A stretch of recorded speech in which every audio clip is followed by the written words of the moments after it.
Imagine the taste of molten metal pouring down your throat in a heavy, viscous stream.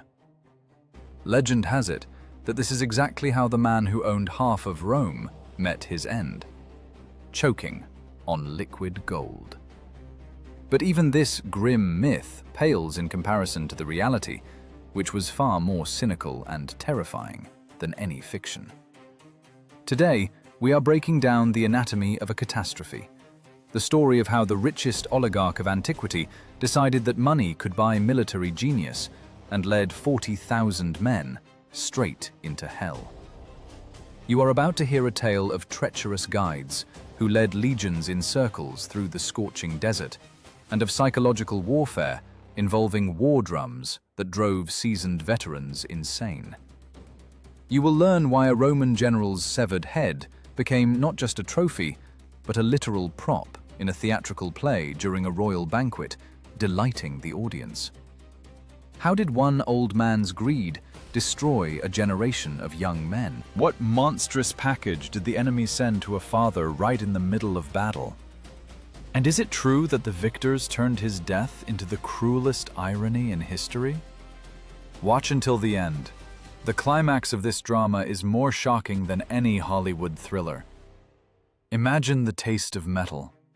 Not the cold, hard silver of a coin you casually test with your teeth to check its authenticity. No.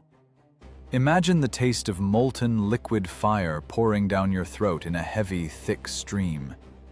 It is not just physical pain. It is irony itself, cast in gold. Legend says this is how Marcus Crassus ended his days. The Parthians, people of the East whom he considered barbarians, taught him a final, brutal lesson in economics. You hungered for gold more than anything else in the world?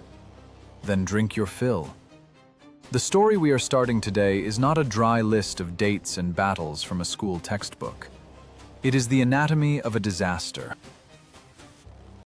It is a dark, dirty, and incredibly instructive thriller about how one man, possessing a fortune capable of buying entire nations, decided that money could even buy military genius. And this mistake cost Rome an entire generation of young men whose bones were left to bleach forever in the sands of Mesopotamia. We are traveling back to the year 53 BC, a time when the Republic was already bursting at the seams and the air was thick with the scent of impending blood. But before we see the Roman legions march into hell, we need to understand who led them there. Who was this old man whose ambitions were bigger than his common sense? Marcus Crassus, a name that commanded not so much respect in Rome as fear and envy. If you asked a Roman in the Forum who owned Rome, he wouldn't name the consuls or senators. He would whisper this name. Crassus wasn't just rich, he was obscenely, monstrously rich. His fortune was estimated at 200 million sesterces. To understand the scale, this man could have maintained the entire army of the Roman Republic on his personal savings for several years without going broke. He was the world's banker, the creditor of kings, and the owner of half the real estate in the Eternal City. But how did he earn this money? Oh, that is the most cynical part of our story.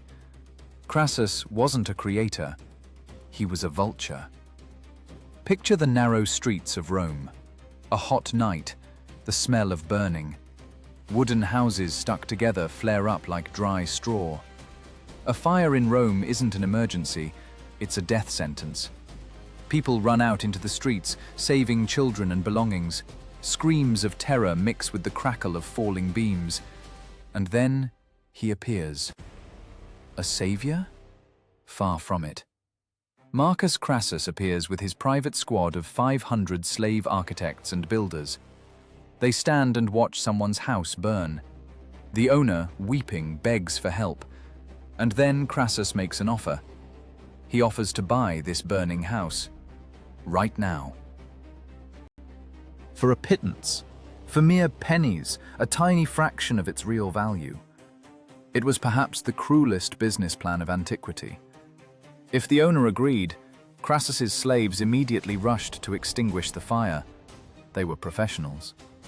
The house was saved, repaired, and became the property of Crassus, who then rented it back to the former owner at an exorbitant price. If the owner refused to sell, well, Crassus and his team just stood and watched the property turn to ash. Sell or burn. A choice with no choice. That is how he bought up most of Rome. On other people's grief, on ashes and tears. This was a man who monetized catastrophe. You have to feel this psychological portrait. This isn't just a greedy merchant. This is a high-level sociopath for whom people were just lines in a ledger. Crassus loved to repeat a phrase that became his credo. No one can call themselves rich if they cannot support an entire legion on their annual income. Think about those words. He didn't measure wealth in villas, statues, or the number of slaves. He measured it in the ability to buy death and violence. A legion is an instrument of war. For Crassus, war was just another investment, a high-risk asset. His influence was limitless. He lent money to young, ambitious politicians, knowing that one day they would come to power and owe him. He held half the Senate in debt bondage. Even the great Julius Caesar was up to his ears in debt to Crassus at the beginning of his career. Essentially, Crassus bought Julius Caesar like one buys a promising racehorse. It would seem, what else could one desire? You have all the gold in the world. You pull the strings, and puppets in togas dance to your tune. You are the most influential man in the most powerful empire in history. Sit in your villa, drink Falernian wine, and enjoy life. But this is where wounded pride comes into play, which is scarier than any greed. Crassus was old. He was already over 60, a venerable age for a Roman, and despite all his gold, he felt like a loser. Why? Because in Rome, money caused envy, but true greatness, true immortality, was given only by military glory. A triumph. Crassus looked at his contemporaries and ground his teeth. Gnaeus Pompey the Great, young, charismatic, the darling of the crowd. He conquered the East, he expanded the borders of the Republic, his name thundered. Julius Caesar, this upstart whom Crassus sponsored, was now conquering Gaul, sending reports of his victories to Rome that were read in the squares like adventure novels. And what did Crassus have? Putting down the slave revolt of Spartacus? Yes, he defeated Spartacus, but even that victory was half stolen by Pompey, who finished off the remnants of the fugitive slaves. For a Roman aristocrat, victory over slaves was a dirty victory. There was no honor in it. It was a police operation, not a war. Deep down, this billionaire was a deeply insecure man. He felt that people whispered behind his back, that they considered him just a money bag, a purse without a sword. And this thought ate him from the inside like rust. He needed his own war, his own great campaign, his own Alexander the Great moment. He needed a place where he could surpass both Pompey and Caesar. And his gaze fell on the east, on Parthia. Parthia, a mysterious, wealthy empire, the heir to ancient Persia. Silk, spices, and of course, gold. Mountains of gold. Crassus convinced himself it would be a cakewalk. He didn't see a worthy opponent in the Parthians. In his eyes, they were pampered Eastern despots who would scatter at the first sight of Roman eagles. He didn't plan a complex strategy. The fanfares of a triumphal procession through Rome were already playing in his head. He already saw the crowd, which had previously only envied his money, now roaring with delight, hailing him as a conqueror. This was the beginning of the end. A golden veil clouded his eyes. He didn't want to listen to advisors. He didn't want to study geography. He believed that his luck, which had made him the richest man in the world, would not abandon him on the battlefield. He forgot the first rule of an investor. Past performance does not guarantee future results, especially when you swap the stock exchange for a battlefield and a stylus for a gladius. Rome froze in anticipation. Political intrigues were woven into a tight knot, and at the center of this knot stood Marcus Crassus, ready to bet not just money, but the fate of the Republic. He didn't know yet that he was signing a death warrant not only for himself, but for thousands who entrusted him with their lives. The shadows of great rivals, Pompey and Caesar, hung over him, pushing him to the edge of the abyss. And he took that step. It is the year 55 BC. Breathe in this air. Do you feel it? There is no freshness in it. The Roman sky is covered not by clouds, but by a thick, suffocating smog of political intrigue. The Republic is agonizing, crushed in the fist of 3 men. Historians will call this time the First Triumvirate, but let's be honest, it was a criminal syndicate. 3 godfathers dividing the world like a pizza. Gnaeus Pompey, Julius Caesar, and our hero, Marcus Licinius Crassus. From the outside, this alliance seemed like a monolith, an indestructible rock against which waves of senatorial indignation crashed. But from the inside, it was a jar of spiders. And the hungriest, most venomous, and simultaneously most vulnerable spider in it was Crassus. Look at them. Here is Pompey the Great, the poster boy, the favorite of the gods. He went through the east with fire and sword, annexed new provinces, and Rome applauded him so hard the walls of the capital shook. Here is Julius Caesar,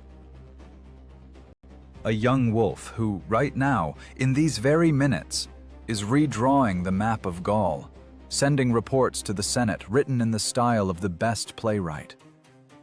Every battle is a legend, every decision a stroke of genius. And who is Crassus in this company of titans? The wallet, the banker, the sponsor. For a man with an ego like Crassus's, this was torture worse than crucifixion. Imagine what it's like to be the richest man in the known universe, but to see in the eyes of the crowd not adoration, but cold calculation. When Pompey rode into the city on a triumphal chariot, the people went mad with delight. When Crassus walked through the forum, people whispered about interest rates and burned houses. He was 60 years old. By ancient standards, deep old age, time to write memoirs and babysit grandchildren. But Crassus felt like a boy left out of the game. Envy, sticky, black envy of his partner's glory, burned his insides better than any poison. He looked at Caesar and saw not an ally, but a mirror of his own inadequacy. He has glory. I have only gold. So I will buy glory with gold. Crassus's logic was simple and monstrous. He needed a war. Not a small victorious skirmish, not suppressing a slave riot. That's for janitors, not heroes. He needed a war on the scale of Alexander the Great. He needed an enemy whose defeat would eclipse both Caesar's Gallic campaigns and Pompey's eastern triumphs. And there was only one such enemy. Parthia. The Parthian Empire, a huge power stretching across the territories of modern Iran and Iraq. It was a different world, a world ruled by the King of Kings, where the desert dictated its laws and riders were born in the saddle. But Crassus didn't see a threat. He only saw opportunities. He looked at the map of the East and saw not mountains and deserts, but an open bank vault. For him, Parthia was a giant treasury that someone had simply forgotten to lock. He was already calculating profits. Tons of gold, caravans of silk, thousands of slaves. In his fevered imagination, war turned into a grandiose looting raid. But there was one problem, a small legal hitch. Rome had no reason to attack Parthia. None at all. A peace treaty existed between the states. The Parthians didn't conduct raids, didn't insult ambassadors, didn't threaten borders. From the point of view of Roman law, and, more importantly, Roman religion, this would be an unjust war. And Romans were superstitious. They believed the gods helped only those who fought for a righteous cause. But Crassus didn't give a damn about the gods.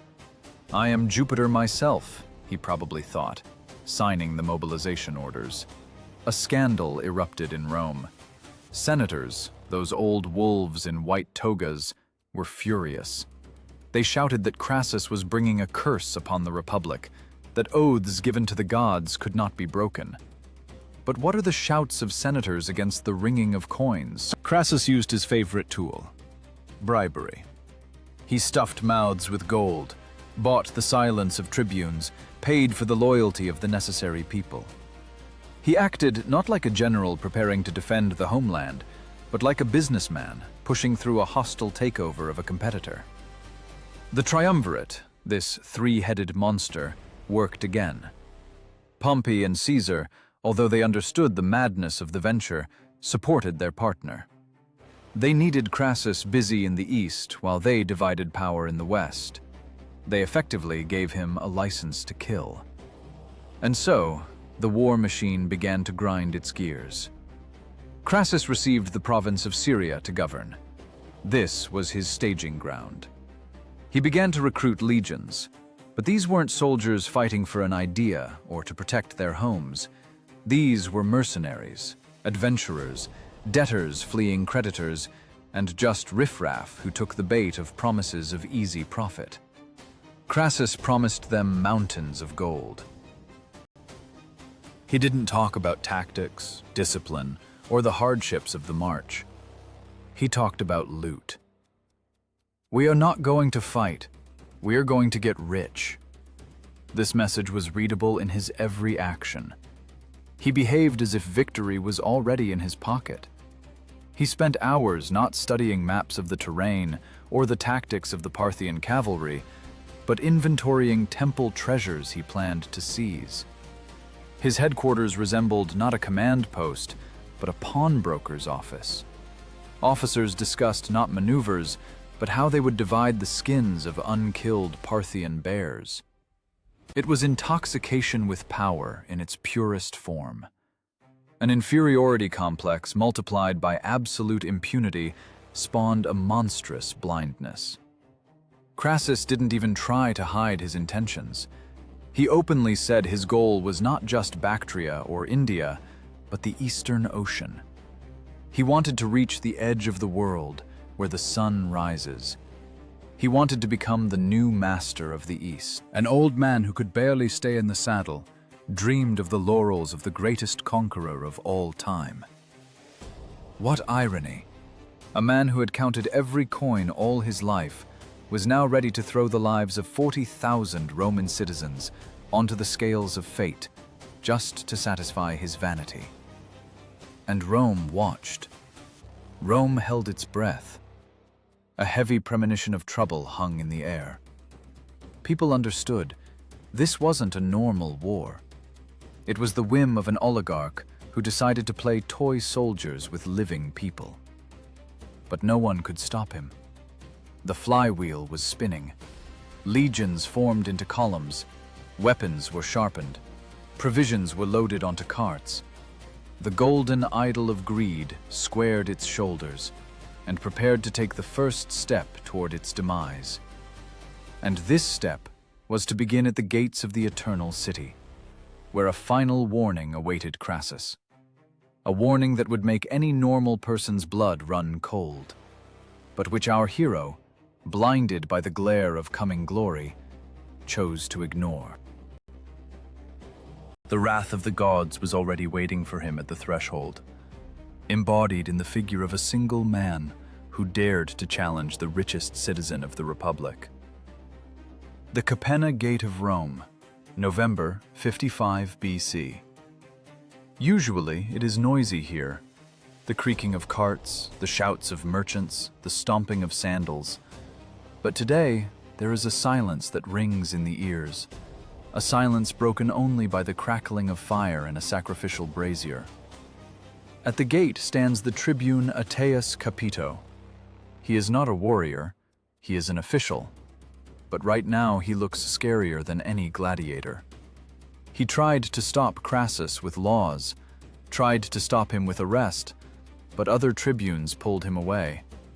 And now Aetius is left with a final weapon, a weapon against which gold is powerless, a curse. When Marcus Crassus, shining with confidence and expensive armor, approached the exit of the city, Aetius didn't rush at him with a dagger. He threw incense into the brazier and raised his hands to the sky and began to scream. Plutarch writes that he shouted the names of ancient, forgotten, and terrible gods, the mere mention of which made superstitious Romans' hair stand on end. "I curse you, Crassus! I curse your greed! I curse your every step! May the ground under your feet become fire, and the water poison." Imagine this scene. 7 legions, 40,000 men, pass by the raging priest. The soldiers lower their eyes. They hear these words. A Roman legionary does not fear death by the sword, but he is scared to death of the wrath of the gods. They see this as a bad omen. And what does Crassus do? He laughs. He brushes off the curse like a pesky fly. Let him scream, he thinks. The dogs bark, but the caravan moves on. For him, these ancient rituals are just theater for the rabble. He believes in only one god, the god of luck who made him a billionaire. He doesn't know yet that Aetius's curse will work with frightening precision, but not because of magic, but because fear has already settled in the hearts of his soldiers, corroding discipline like rust. The army moved east. The march was fast, too fast. Crassus drove the men like cattle to slaughter. Even the sea tried to stop him. The crossing in winter from Brundisium resulted in storms. He lost several ships, but this did not bring him to his senses. He landed in Syria and immediately, without reconnaissance, without preparation, rushed to rob temples. Jerusalem, Hierapolis, he scooped gold from treasuries, wasting precious time that should have been devoted to drilling raw recruits. And then comes the moment of truth, the moment when history could still have been rewritten. King Artavasdes of Armenia arrives to meet Crassus. This is not just an ally. This is the smartest man of his time, who knows the Parthians like the back of his hand. He brings with him 6,000 cavalry in full armor, his personal guard, and makes Crassus an offer he cannot refuse, if he has even a drop of brains. "Go through my lands," Artavasdes says. "Go through Armenia. There are mountains. The Parthian cavalry, that is their main strength, but horses are useless in the mountains. There they cannot surround you. I will give you another 10,000 cavalry and 30,000 infantry. I will provide your men with food. We will strike them from above, and they will be doomed." Listen to this plan. It is brilliant in its simplicity. It is a safe route. It is supply lines. It is neutralizing the enemy's main trump card. Any legate, any centurion, anyone who has ever held a sword would have grabbed this offer with both hands. But Crassus is not a military man. Crassus is an investor. And what does an investor hate? Long payback periods. The path through the mountains is long. It's a detour. It's a waste of time. And Crassus is in a hurry. He thinks that while he is climbing the rocks of Armenia, someone else might rob the rich cities of Mesopotamia. He looks at the map. A straight line through the desert seems shorter to him. "No," he answers the king. "I will go directly, across the Euphrates, into the very heart." Artavasdes looks at him with horror. He realizes that a madman stands before him. The king turns his horses around and rides away, throwing out a phrase that could have been the epitaph for this entire campaign. "You are going where arrows will eclipse the sun." Crassus just smirked. He chose the path. The path across a plain as flat as a table. An ideal tank range for Parthian heavy cavalry. He personally placed the head of his army on the chopping block. The legions approached the Euphrates River, the border of worlds. Here, at the city of Zeugma, they needed to cross to the enemy bank. And again, nature seemed to scream, "Stop!" A terrible storm broke out. Thunder roared so loud that horses tore from their tethers. Lightning struck the exact spot where the camp was supposed to stand. When they began to move the standards, the holy of holies of the legion, they seemed to root to the ground. The eagle bearers couldn't budge them. A bad omen, a monstrous sign. Soldiers whispered, "The gods are not letting us pass." But Crassus was adamant. He ordered a bridge built, and when the last legionary stepped onto the Parthian bank, Crassus ordered the bridge destroyed. He thought this would inspire the soldiers. He said, "I destroyed the bridge so that none of you would be tempted to flee. Victory or death." But the soldiers heard something else. They heard the sound of a coffin lid slamming shut. They realized there is no way back. They were cut off from home, from hope, from life. They walked along the riverbank, maintaining at least some connection with the water and the fleet carrying provisions. This was the only correct decision, to stick to the river. The water protected one flank and gave life in this heat. But Crassus's greed played a cruel joke on him again. Scouts reported no traces of a large army, only hoofprints leading deep into the desert. "They are running," Crassus decided. "The Parthians are scared. They are taking away the treasure." Gold fever seized him. He didn't fear defeat. He feared the enemy would escape with the loot. It was at this moment, when doubt and thirst for profit battled in the soul of the old commander, that a figure appeared on the horizon. A lone rider wrapped in dusty clothes. He didn't look like a Parthian cataphracts in shining armor. He looked like a local, like a man who knew every grain of sand in this accursed wasteland. He approached the Roman vanguard confidently, with a smile on his face, like an old friend rushing to a meeting. His name was Abgar, or as the Romans called him, Ariobarzanes, an Arab tribal chief who had once served Pompey himself. Crassus saw salvation in him, a guide sent by fate itself. Ariobarzanes jumped off his horse, bowed to the Roman commander, and passionately began to say exactly what Crassus so desperately wanted to hear. His words were sweet as eastern sherbet and poisonous as a scorpion's sting. He spoke of the fear of the Parthians, of how their king Orodes was trembling and preparing to flee to distant Scythia, abandoning his capitals. "Why are you marching along the river, Imperator?" the Arab asked insinuatingly, pointing his hand at the boundless, scorching sea of sand stretching beyond the horizon. "The enemy is there. If we cut straight through the steppe, we will catch them by surprise. We will intercept their baggage trains. Gold, women, glory.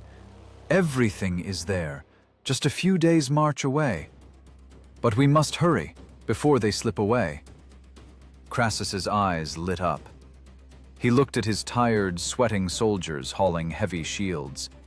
Then he looked at the river providing coolness. And finally, he looked where the Arab's finger pointed. Into the void.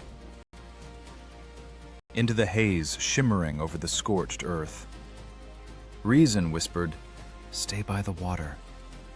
Greed screamed, "Go and take what is yours!" And Crassus gave the command to turn, away from the water, away from safety, deep into the sands, where the only landmark was the back of this strange, smiling guide leading 7 Roman legions straight into the devil's maw. You look at this man, Ariobarzanes, and you see the embodiment of Eastern hospitality. He prances on his light steed around the heavy, clumsy column of legionaries as if dancing. He smiles, encourages the soldiers, jokes with the centurions. He says exactly what a tired traveler wants to hear. "Just a little more, friends. The gold is close. Royal harems await you." For Crassus, he became not just a guide, but confirmation of his own genius. After all, if a local chief switched to Rome's side, it meant Rome was invincible. Crassus didn't notice one detail. There was no loyalty in the Arab's eyes. There was the cold glint of a gambler who already knows the end of the game, but enjoys every move. This man was a double agent, the best spy of the General Serena, and his task was simple: lead the Roman beast so far into the desert that it would die there of thirst before the first arrow was even fired. The legions turned away from the banks of the Euphrates. This was the turning point. At first, the road seemed bearable, hard ground, sparse bushes, but with every hour, with every mile, the landscape changed, becoming increasingly hostile. The greenery disappeared. Hard soil gave way to loose, shifting sand. And then the sun turned on. Not that gentle sun of Italy under which grapes ripen.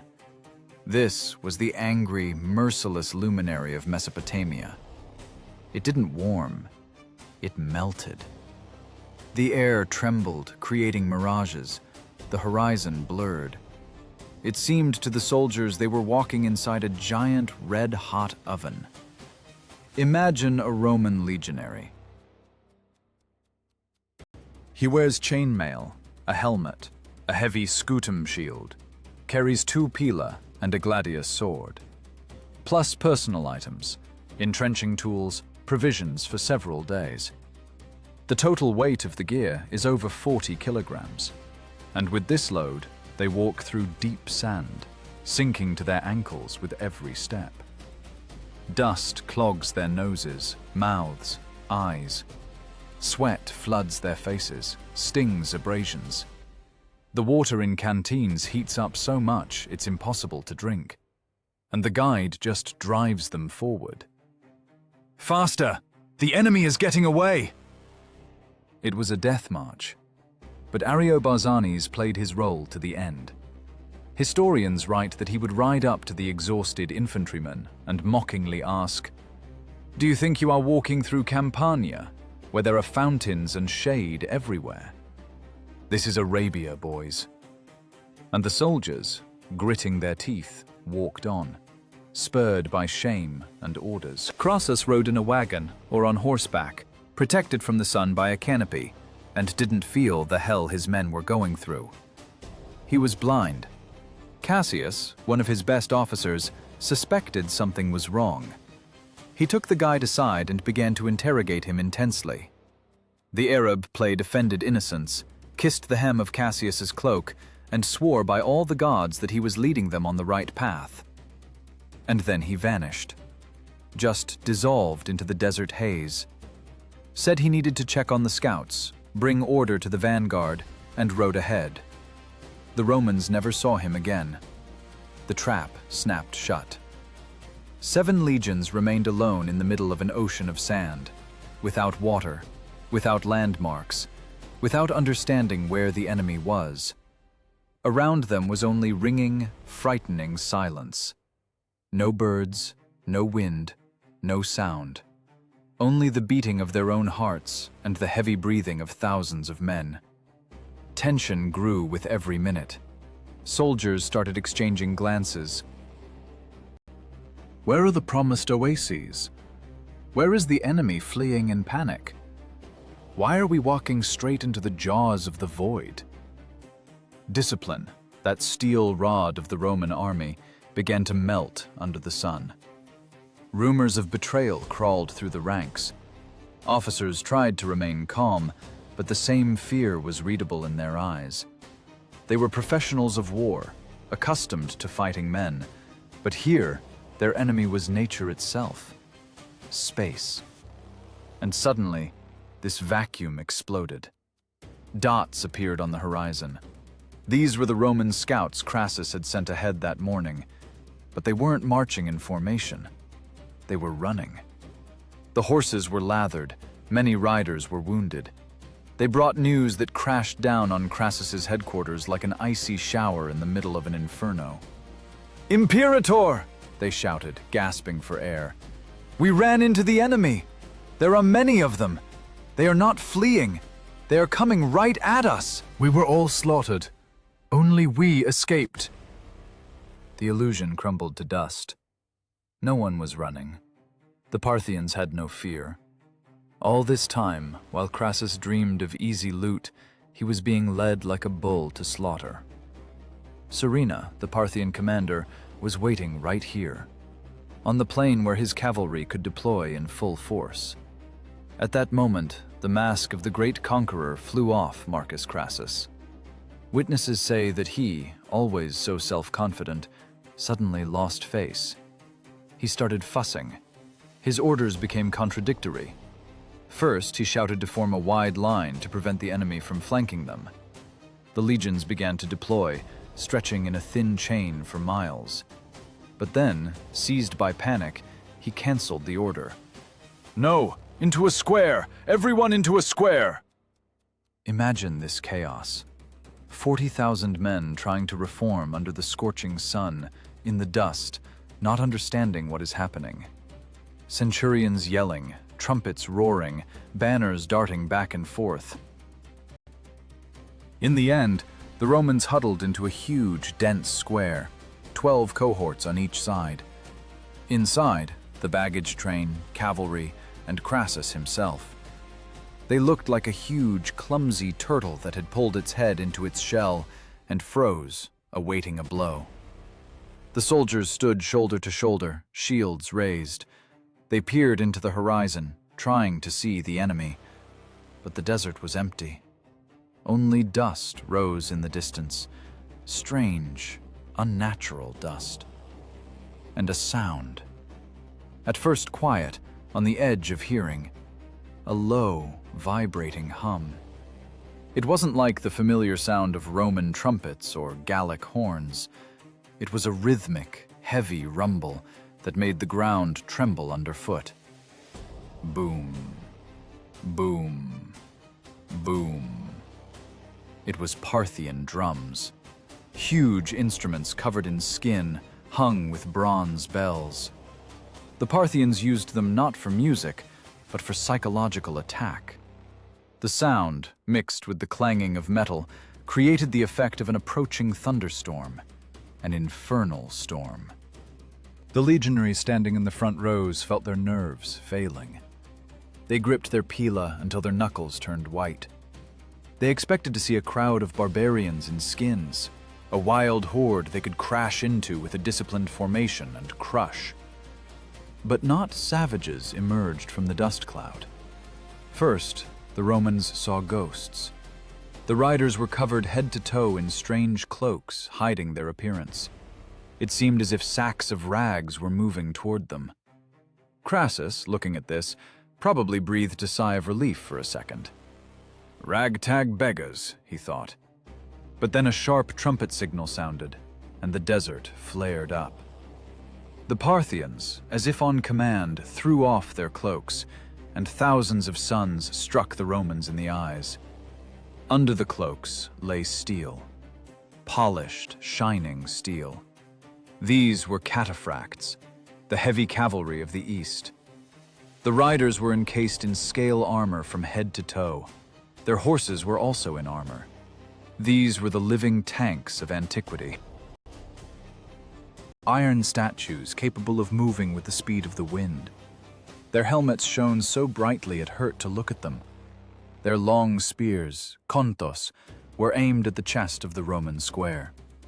Beside them, like a swarm of deadly wasps, circled thousands of horse archers, light, fast, elusive. The Romans froze. They had never seen anything like this. All their experience of war with Gauls, Greeks, slaves was worth nothing here. They prepared for hand-to-hand combat, for shield-to-shield impact, for the smell of sweat and enemy blood. But the enemy had no intention of getting close. Serena, the genius of Parthian tactics, had prepared a technological surprise for Crassus that would change military history forever. The Roman turtle stood motionless, ready to deflect a spear strike. But death did not come with the point of a spear. It came from the sky, with a whistle that would soon become the only sound in this accursed place. Thunder in the desert announced the beginning of the massacre. The roar of drums ceased as suddenly as it had begun, leaving behind a ringing silence in which only the heavy breathing of 40,000 men could be heard. The Roman legionaries, huddled in a giant square, gripped their pila tighter. They waited for the blow. They prepared for this steel wall of cataphracts to crash down on them now, and for the usual meat grinder to begin, where everything is decided by the length of the sword and the strength of the arm. Veterans in the front rows braced their shields in the sand, creating a wall. Let them come, they thought. We will stop them, as we stopped the Gauls and Germans. But the Parthians didn't charge. Instead, the steel line of heavy cavalry suddenly broke apart. The cataphracts, these armored monsters, rode to the sides, opening passages. And from these passages, like wasps from a disturbed nest, thousands of light horsemen burst out. They didn't rush straight at the formation. They began to describe wide circles around the Roman square, kicking up pillars of dust. The Romans stood in bewilderment. It looked like a strange ritual dance. But then the sky turned dark. This wasn't a metaphor. The air filled with a hum resembling the sound of tearing fabric.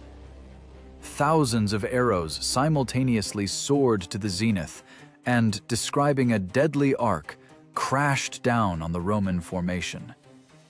This was not haphazard shelling. It was a rain of steel and wood from which there was no cover. You must understand the technological horror of this minute. Romans were used to barbarian bows, weak, short range.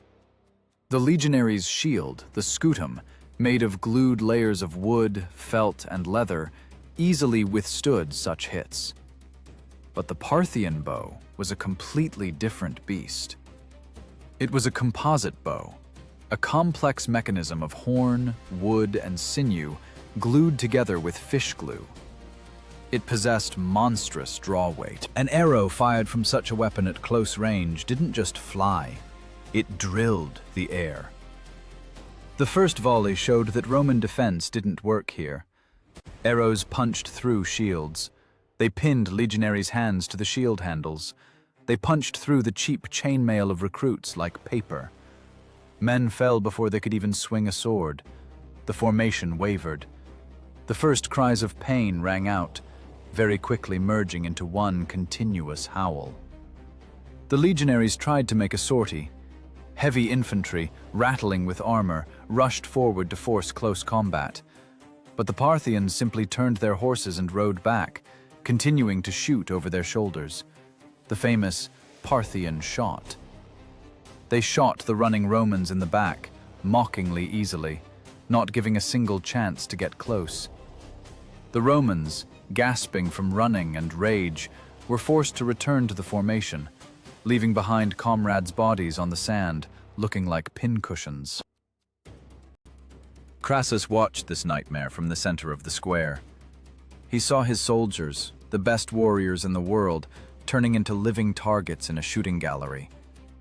But he had one hope, a cynical, calculated hope. He knew a rider's quiver is not bottomless. There are 30, maybe 40 arrows. They just need to endure, he told his officers, trying to shout over the whistle of death. "Soon they will run out of arrows, and then we will take them with bare hands." It was the logic of a man used to counting resources, but Serena, the Parthian commander, also knew how to count, and he had prepared for this battle better than any Roman logistician. When Crassus looked toward the Parthian rear, his heart probably skipped a beat. He saw something scarier than any army. He saw a camel caravan.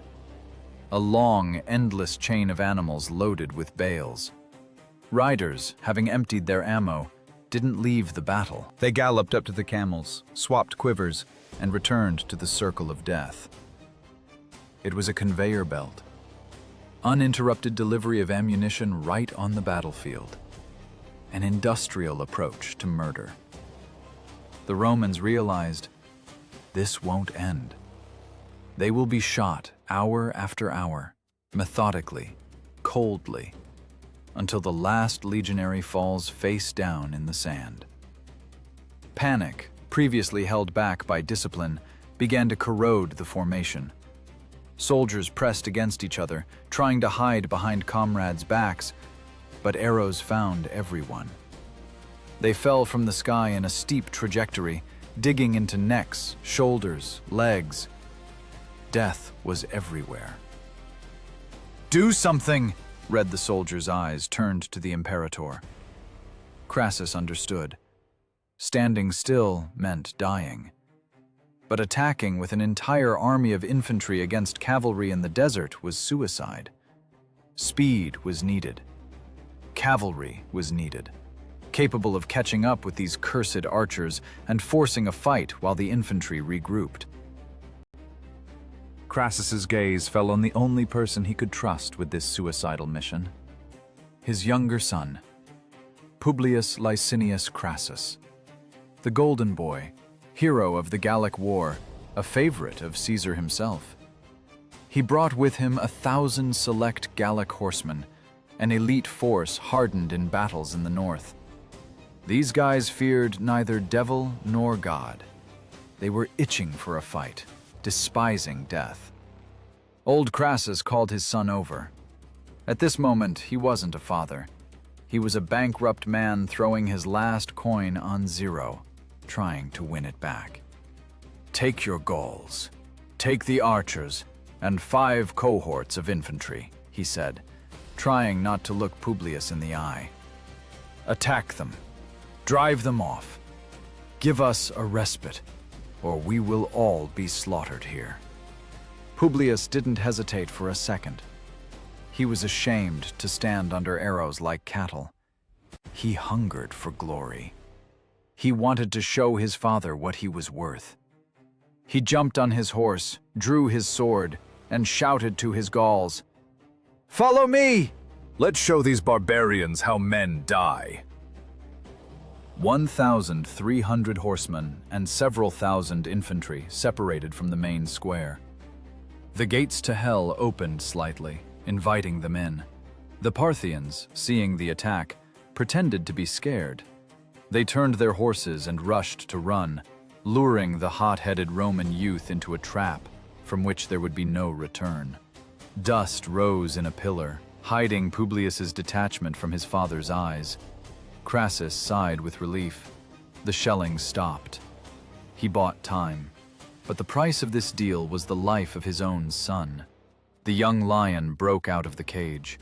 Publius Crassus, son of the Triumvir, drove his horse at full speed, and the wind whistled in his ears, drowning out the voice of reason. Behind him raced 1,300 riders, the flower of Roman youth, and wild, furious Gauls he had brought with him from the north. They saw the backs of the fleeing Parthians. They saw the menacing cataphracts, who seemed invulnerable a minute ago, scattering in panic and skedaddling into the steppe. It was an intoxicating feeling. The thrill of the chase. Adrenaline hit the head like strong wine. Publius screamed with delight. He thought he had turned the tide of the battle. He thought that he, not his father, would become the hero of the day. "They are running! We broke them!" How naive.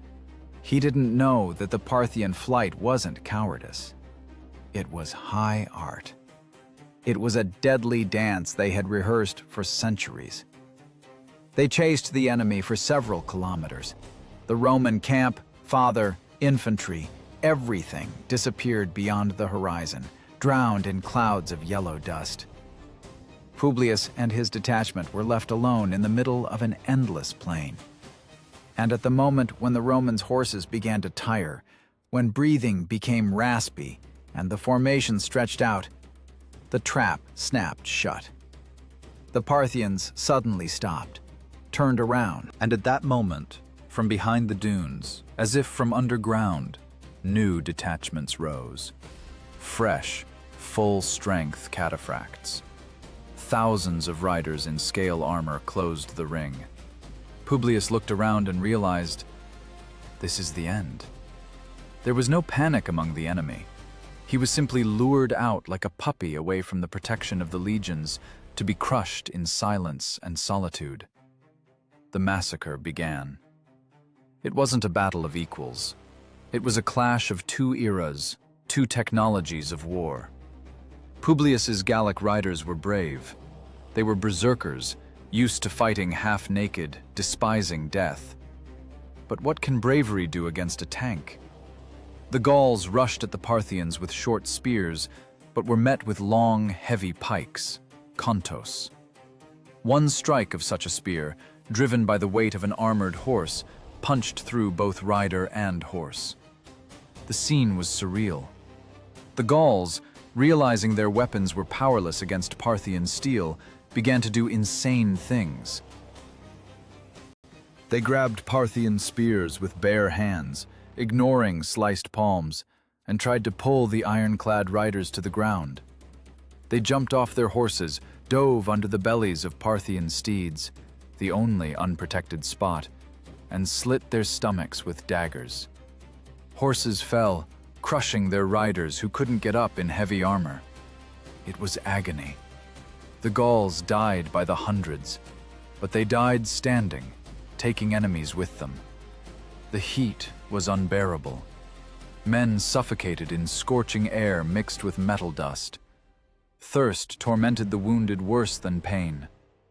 Marcus Crassus fought in the front row. He was a worthy son of Rome, give him his due. Despite the stupidity of the situation, he behaved like a hero. But the Parthians quickly understood who the commander was. They concentrated fire on him. An arrow pierced his hand, pinning it to his shield. Another plunged into his side. He could no longer hold the reins. His elite unit was melting before his eyes. Of 1,300 men, no more than 500 remained. They retreated to a small sandy hill, hoping to mount a defense, but it was a grave. The Parthians didn't storm the hill. They simply surrounded it and began a methodical execution. Horse archers circled at the foot, sending arrow after arrow into the huddled pile of men and horses. The Romans on the hill couldn't answer. They had no bows. They had no cover. They just stood and died. Publius, bleeding out, looked at his friends. Young aristocrats with whom he drank wine in Rome and dreamed of glory. Now they lay in the dust, turned into a bloody mess. He realized help wouldn't come. Father doesn't know where they are. And even if he knew, he wouldn't make it in time. Two Greeks, locals who knew the paths, crawled up to Publius. "Run, my lord," they whispered. "Before darkness covers everything, we can lead you to the city of Icne." It was a chance for life. But Publius Crassus, the golden boy, performed perhaps the only truly great act of his life. He looked at his dying soldiers, at those he led here, and shook his head.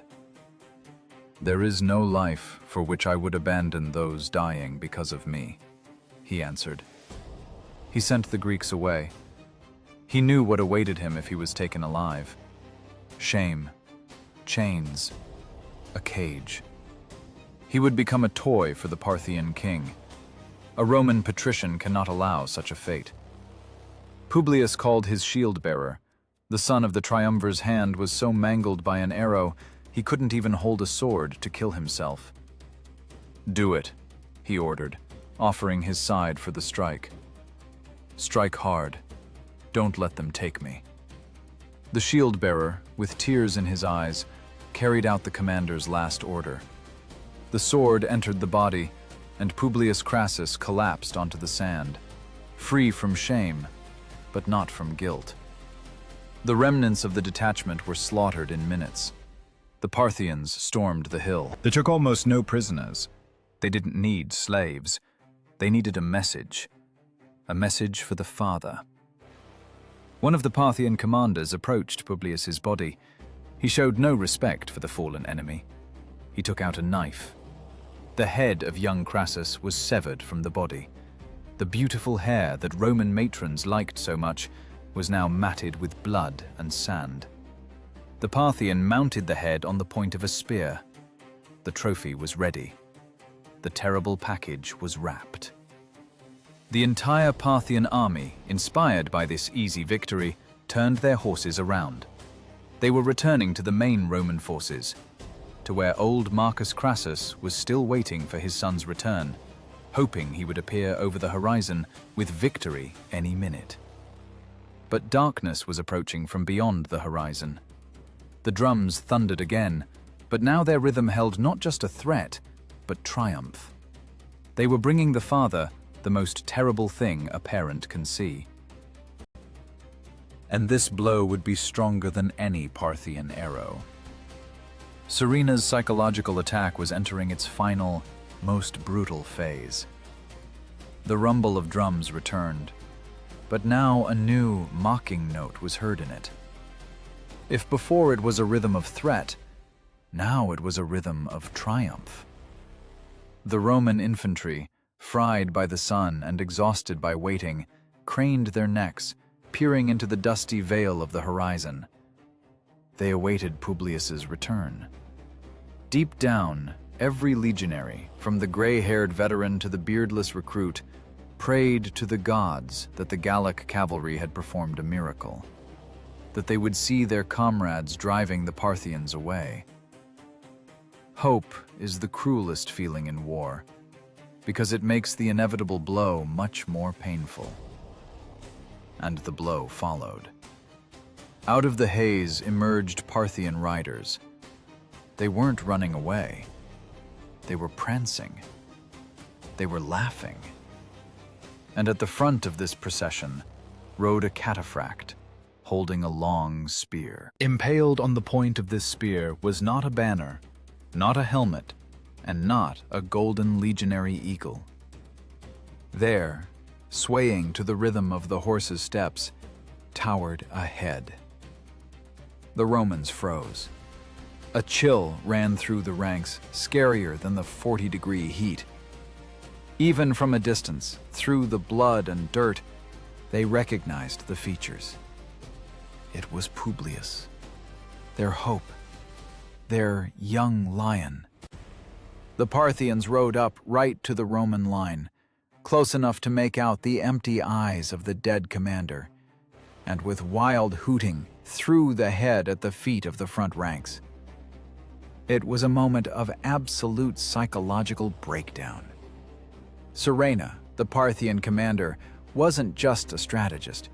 He was a sadistic psychologist. He knew what he was doing.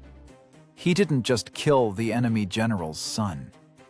He turned his death into a public execution of the entire Roman army's morale.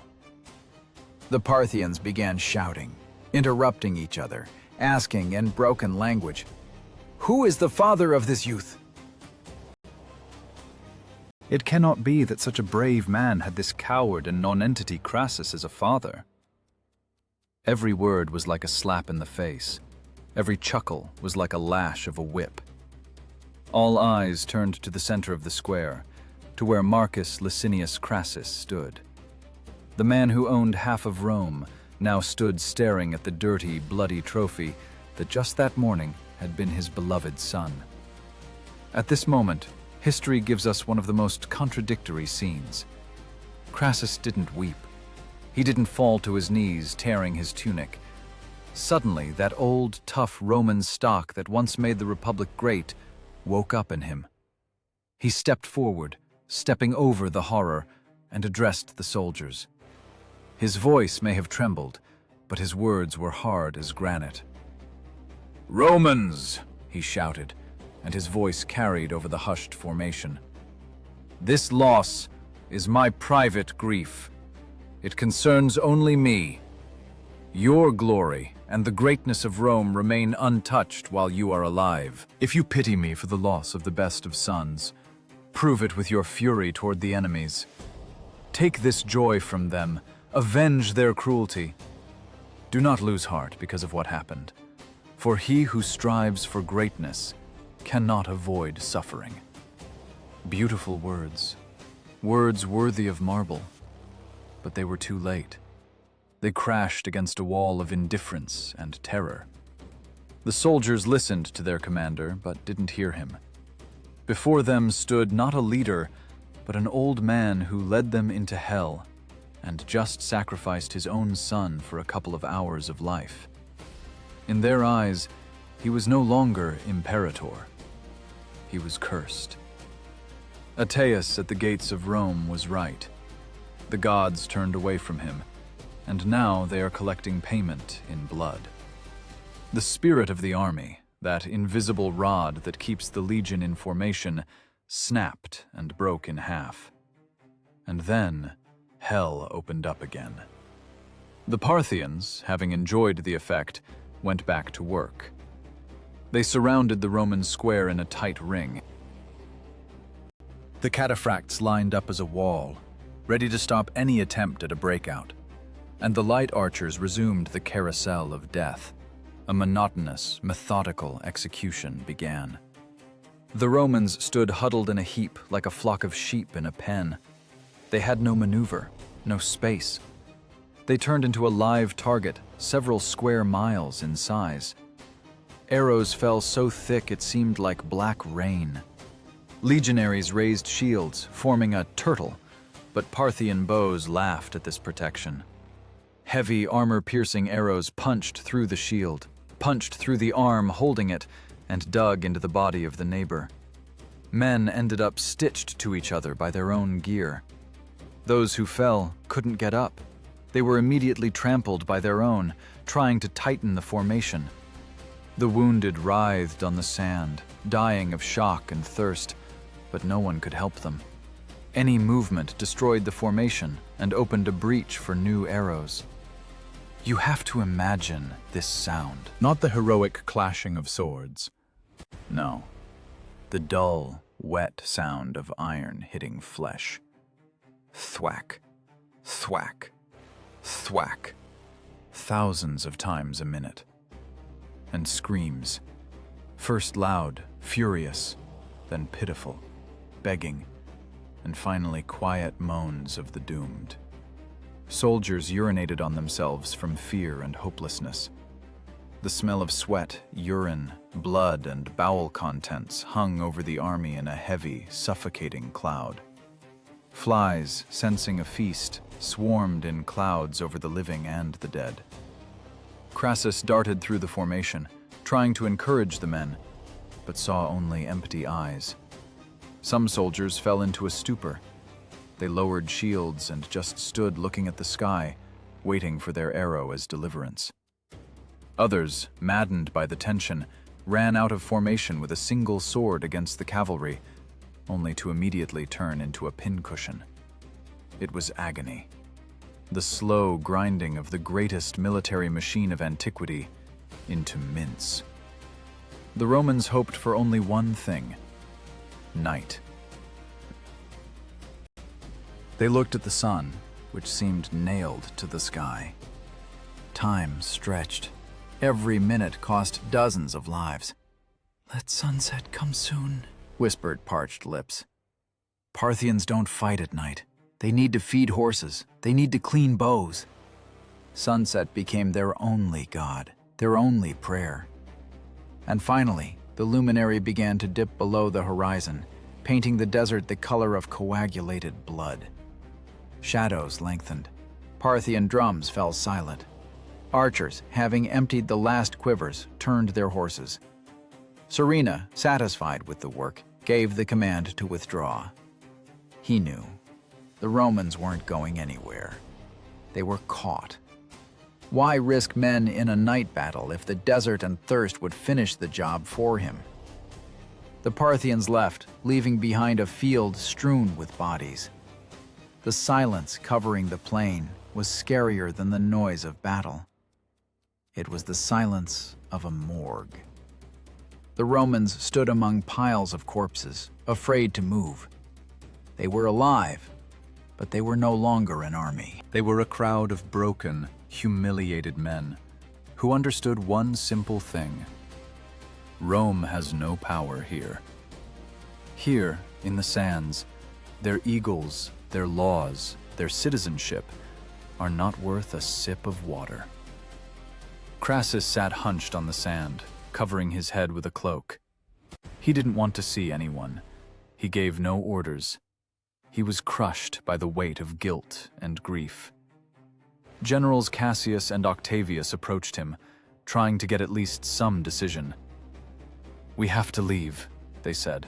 "While it's dark, we have to go to the city of Carrhae. It's our only chance." But Crassus was silent. The great oligarch had turned into a statue of sorrow. Then the legates took command themselves. They gave the order, "Get up! We are leaving!" But this order spawned a new, even more terrible dilemma. They had thousands of wounded, thousands of men pinned to the ground by arrows, moaning, begging for water. Taking them along was impossible. No wagons, no strength to carry. Leaving them meant condemning them to a painful death by Parthian knives that would return at dawn. And the Roman officers, gritting their teeth, made a decision that would forever stain the honor of the legions. A decision that would make the night itself shudder with horror. Night descended on the desert not as deliverance, but as a black shroud. The temperature dropped, but the air was still thick with the smell of blood and fear. The Roman army, or what was left of it, froze in the darkness. It was a moment of truth when not armor, but the soul is tested. And on this night, the soul of the Roman army was weighed and found wanting. Generals Cassius and Octavius, effectively removing the catatonic Crassus from command, made a decision that will forever remain a black spot on the history of the legions. Retreat. Immediately. Under the cover of darkness, while the Parthians sleep. But this plan had a terrible price. A price to be paid not in gold, but in human flesh. The order was passed in whispers, from centurion to centurion. Move out silently. Do not take the wounded. Think about those words. Do not take the wounded. These weren't strangers. These were men with whom these soldiers shared bread and water, slept by the same fire, whose children they knew by name. 4,000 men lay on the sand with broken legs, punctured lungs, nailed to the ground by arrows. They were alive, they were conscious, and they saw their comrades, their brothers, start packing, trying not to rattle weapons. At first, an eerie, unnatural silence hung in the camp. The wounded couldn't believe what was happening. They thought it was a regrouping, a maneuver, but when the first cohorts moved away, dissolving into the darkness, the truth hit them with the force of a sledgehammer. They were being abandoned. They were being left here, in the dark, to be torn apart by the enemy coming at dawn. And then the camp exploded. It wasn't a cry of pain. It was a howl of despair that seemed like it should make stars fall from the sky.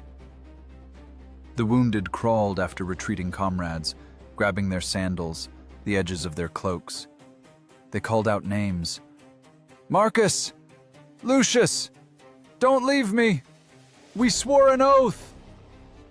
Healthy soldiers pushed them away, ripped legs from weakening hands, averted their eyes. They wept, but they walked. Fear of Parthian arrows turned out to be stronger than brotherhood, stronger than honor, stronger than humanity. It was a night of great betrayal. 4,000 men were sentenced to death by their own fellow soldiers. This scream, this monstrous chorus of 4,000 voices, woke the Parthians. Serena's scouts, dozing by fires, jumped up, grabbing weapons. They heard this sound and understood. The Roman beast is wounded and trying to crawl away, gnawing off its own paw. The Parthians didn't wait for morning. They mounted their horses. What happened next in the Roman camp is best left to the imagination. Let's just say that cries of pleading were replaced by cries of terror. And then silence fell. A silence that was scarier than any noise. 4,000 lives were snuffed out like candles in the wind. The Parthians slaughtered everyone who couldn't walk. It wasn't a battle, it was a cleanup. And the sounds of this massacre, reaching the ears of the retreating column, drove the Romans forward better than any whip. The column itself resembled not a military formation, but the panic flight of a herd. Discipline collapsed completely. In the dark, without torches to avoid giving themselves away, men lost orientation. They bumped into each other, fell into pits, dropped weapons.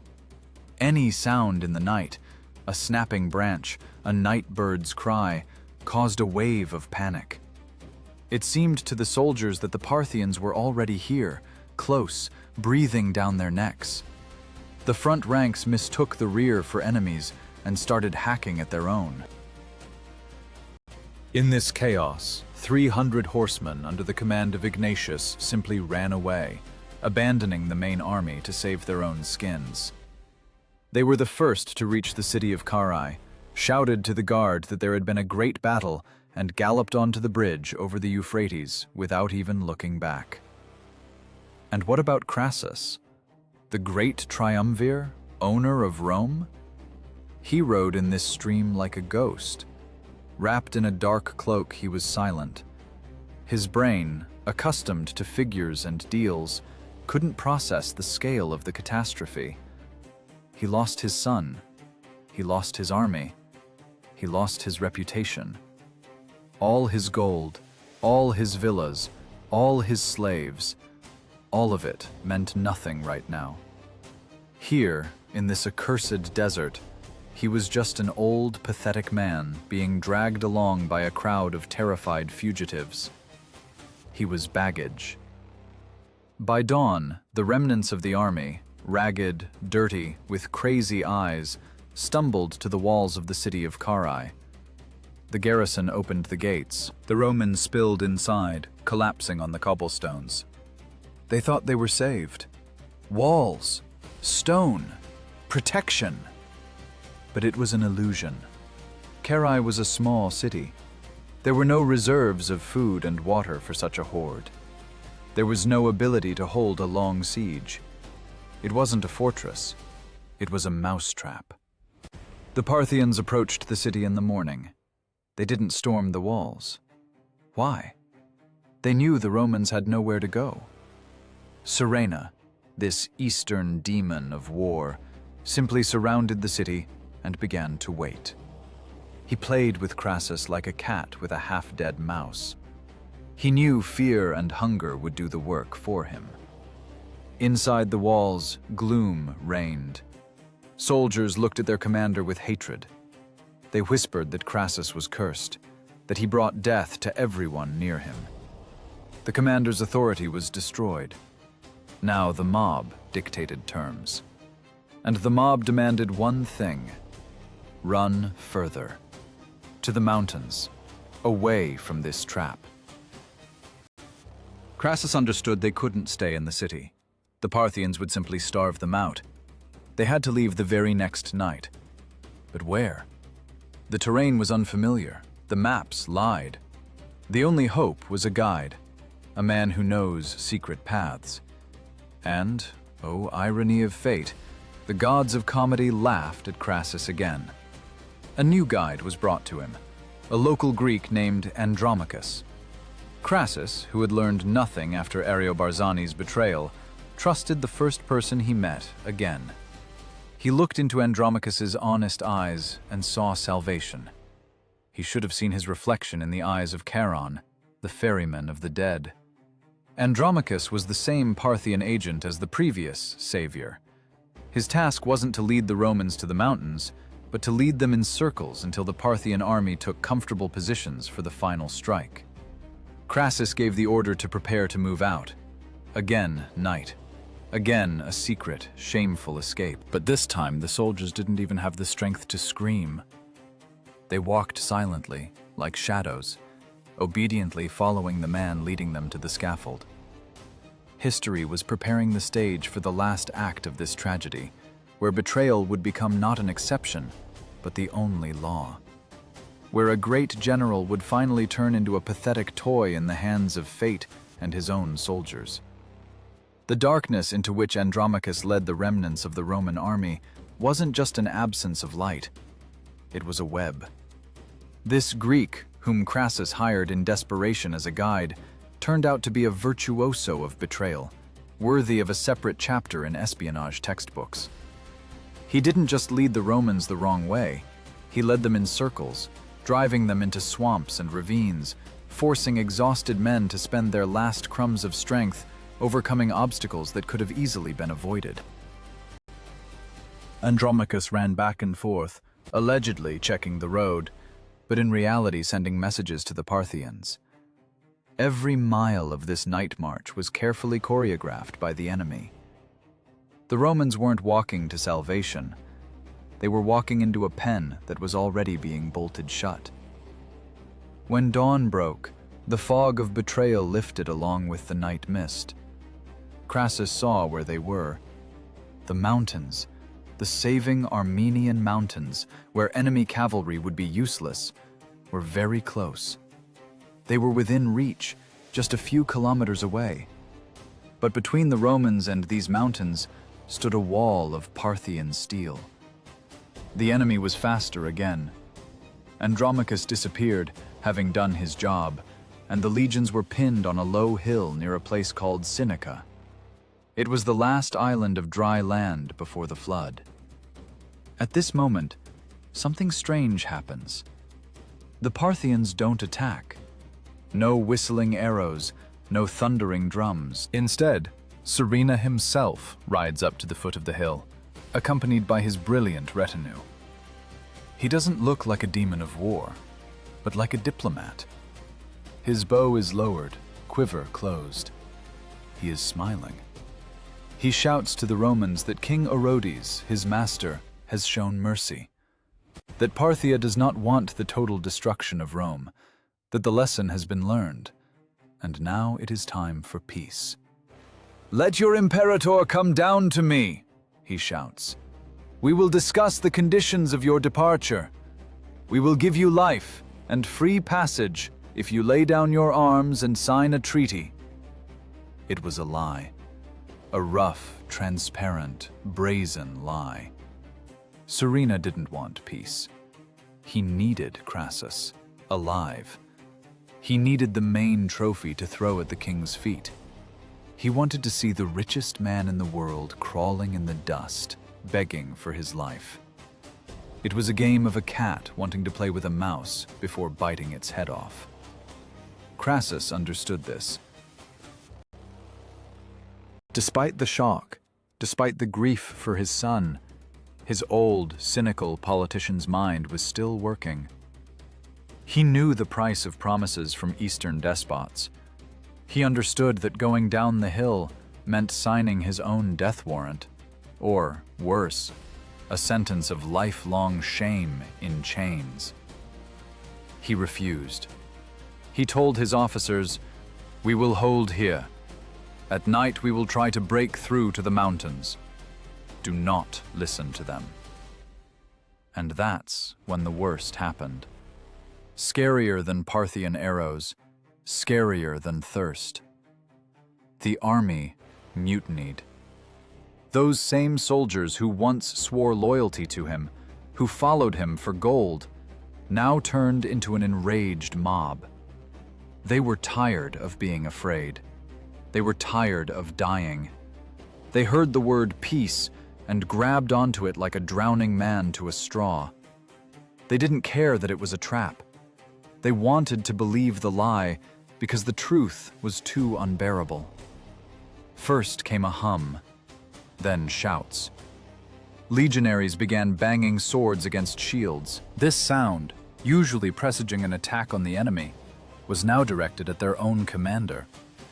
They surrounded Crassus. There was no respect in their eyes, only animal hatred and fear. "You coward!" they shouted. "You sent us to death when we wanted to live. And now, when the enemy offers us life, you want to destroy us to save your pride." Octavius and Petronius, loyal legates, tried to calm the men, but their voices drowned in the roar of the crowd. Soldiers stepped closer. Someone already drew a sword. A direct threat rang out.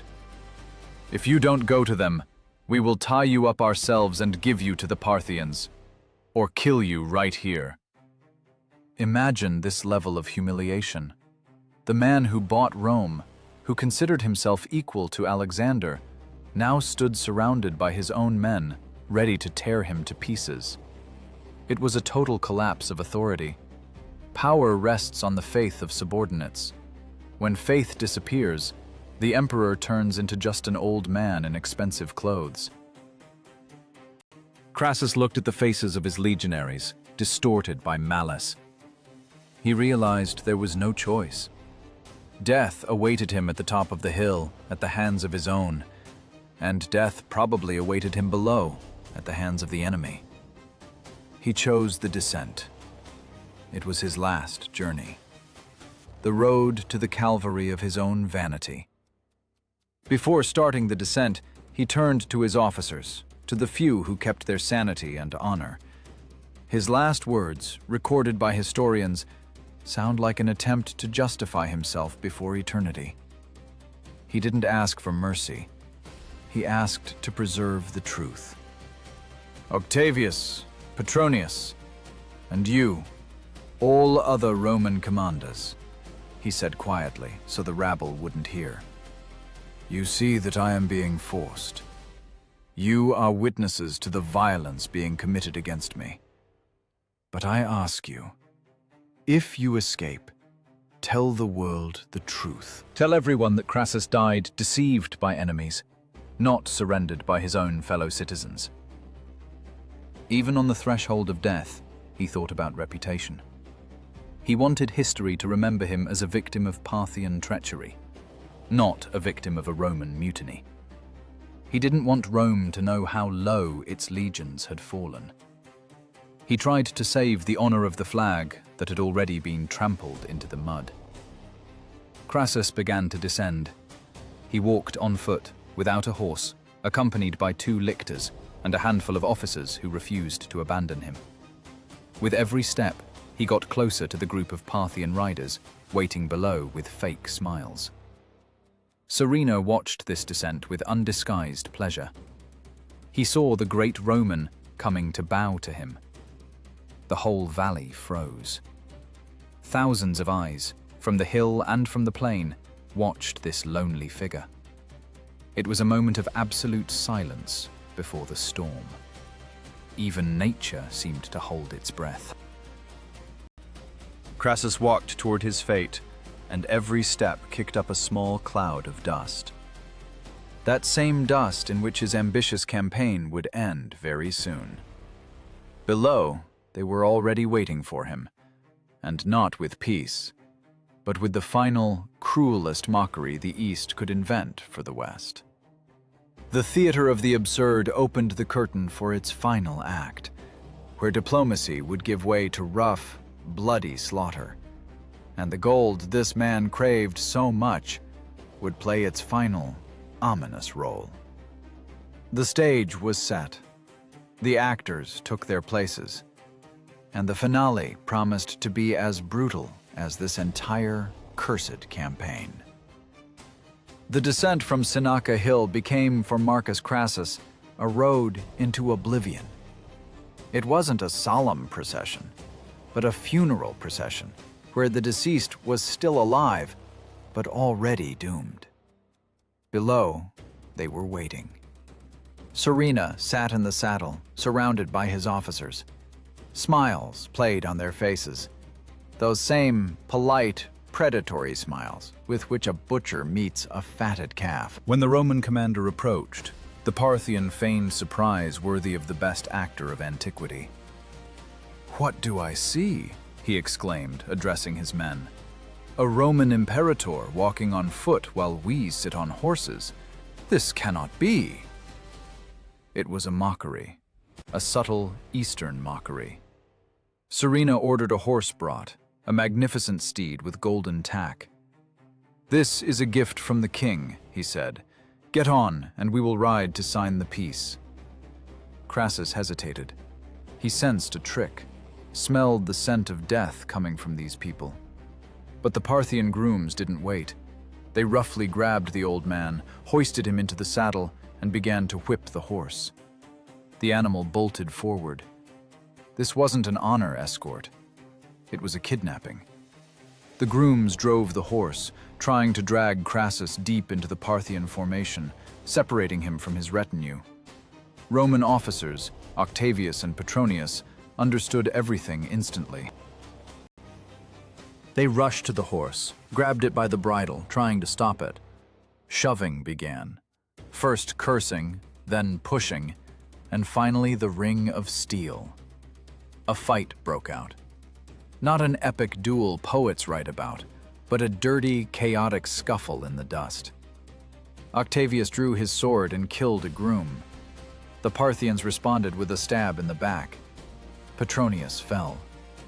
Crassus, stunned, disoriented, tried to stay in the saddle, but someone's hand yanked him down. In this pileup, amidst the stomping of hooves and curses, ended the life of the richest man in Rome. He wasn't challenged to a duel.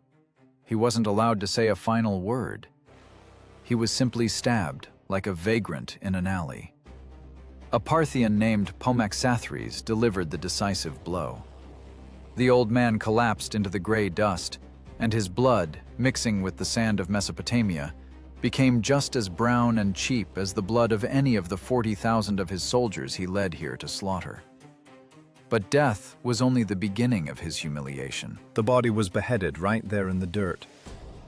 The head and the right hand, the very hand that signed debt notes to senators and gave orders to legions, were chopped off to be sent to King Orodes.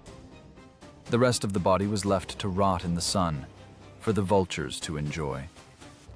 No funeral pyre, no coins on the eyes for the ferryman Charon. Crassus's soul was doomed to wander restlessly forever, like the souls of his legionaries. And now let's transport ourselves hundreds of miles from this bloody field, to Armenia, to the city of Artaxata. A completely different atmosphere reigns here. No dust, no thirst, no screams of the dying. Here there is coolness, wine, music, and laughter. Parthian King Orodes is celebrating the engagement of his son to the sister of the Armenian king. War? What war? For these people, war is somewhere far away. The banquet hall shines with lights. Guests dressed in silks recline on cushions, discussing philosophy and art. Parthian aristocrats, whom Romans considered barbarians, actually knew Greek culture perfectly. And on this evening, they were watching theater. They were performing Euripides' The Bacchae, a tragedy about maddened women tearing King Pentheus apart. On stage shone the actor Jason of Tralles. He played the role of Agave, Pentheus's mother, who in madness kills her own son, thinking he is a lion, and carries his head as a trophy. The climax of the play. Jason, in a dress with loose hair, dances in ecstasy. He needs a prop. Pentheus's head. Usually a mask or a dummy was used, But at that moment, the doors of the hall swung open. Enter the messenger Silices. He had just arrived from the battlefield. He walked through the entire hall, leaving dirty footprints on expensive carpets, and threw a terrible bundle at King Orodes' feet. The head of Marcus Crassus. The hall gasped, and the actor Jason, instantly assessing the situation, grabbed this real head, still oozing blood. He raised it high above himself, and with a mad smile recited lines from Euripides. "We bring from the mountain a tendril freshly cut to the palace. A happy hunting." It was the absolute triumph of the East, and the absolute collapse of the West. The hall exploded with applause. Laughter, wild, hysterical laughter, shook the palace walls. The head of the man who wanted to buy the whole world became just a theatrical prop, a piece of meat in the hands of a comedian. The great Crassus, who dreamed of a triumph in Rome, got his minute of fame in an Armenian theater, but in the role of the victim. The Parthians laughed, and in this laughter sounded the verdict on all Roman arrogance. "You considered us savages?" said this laughter. "But look, we turned your tragedy into our farce." Legends say that later, to put a final period in this story of greed, the Parthians melted gold and poured it down Crassus's dead throat with the words, "Drink the gold you could not get your fill of in life." Whether this actually happened, or is a beautiful myth invented by historians, doesn't matter anymore. What matters is that this image became an eternal brand. The metaphor became reality. Gold killed him. Gold buried him. Gold became his epitaph. The consequences of this catastrophe were monstrous. Of 40,000 Romans who crossed the Euphrates, fewer than 10,000 returned. 20,000 died. 10,000 were taken prisoner and driven to distant eastern borders, to Margiana, to serve as a human shield for their conquerors. The legion's eagle, the holy shrine of Rome, became a trophy in a Parthian temple. But the most terrible blow was struck not against the army, but against the republic itself. The triumvirate was a stool on 3 legs. Crassus was that third leg, keeping the balance between 2 predators, Pompey and Caesar. Now the leg collapsed. A void formed between the 2 giants that could only be filled by one of them. Crassus's death pulled the safety pin from Roman politics. Pompey and Caesar were left one-on-one, and the empire became too small for their ambitions. Carrhae became the catalyst. Crassus's blood lubricated the mechanism of civil war. 4 years later, Caesar would cross the Rubicon. Pompey would be killed in Egypt, and his head would also become a trophy.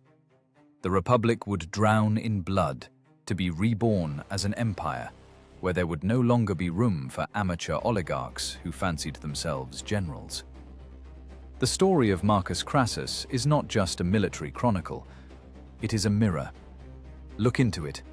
You see there not a Roman in a toga, you see the eternal story of how success blinds.